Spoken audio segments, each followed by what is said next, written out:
ગોપાલભાઈ, તમે પોલીસ વિભાગ સાથે સંકળાયેલા છો, પૂર્વ પોલીસ કર્મચારી છો, એવા કયા કારણો લાગે છે જેથી કરીને પોલીસવાળા સામાન્ય લોકોની ફરિયાદો નથી નોંધતા? દરેક પોલીસ સ્ટેશનના જે કાંઈ અધિકારીઓ હોય ને, એમાં પોલીસ સ્ટેશનમાં પીઆઈ હોય, એની ઉપર ડીવાયએસપી હોય, એની ઉપર એસપી હોય. આ બધા લોકોએ સિંઘમ બનવું છે અને રાષ્ટ્રપતિ મેડલ લેવાની અમને ખંજવાળ આવે છે.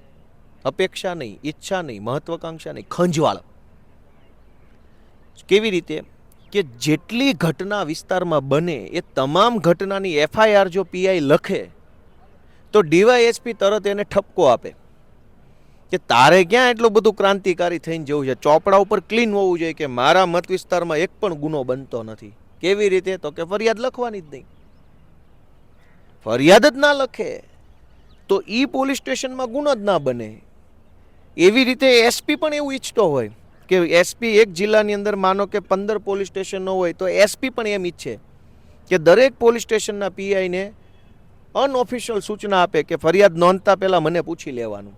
એટલે પીઆઈ ડરી જાય. એટલે પીઆઈ શું કરે કે 100 લોકો ફરિયાદ કરવા આવે ત્યારે 3 એફઆઈઆર લખે, 97 ઘટનાને દબાવી દે.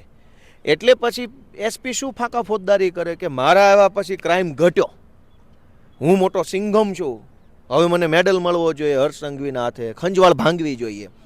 પોતપોતાની મેડલો લેવાની, પ્રમોશનો લેવાની, અમુક વધુ કમાણી કરી આપતા જિલ્લાઓમાં પોસ્ટિંગ લેવાની ખંજવાળ ભાંગવા એફઆઈઆરો નથી લખતા આ લોકો.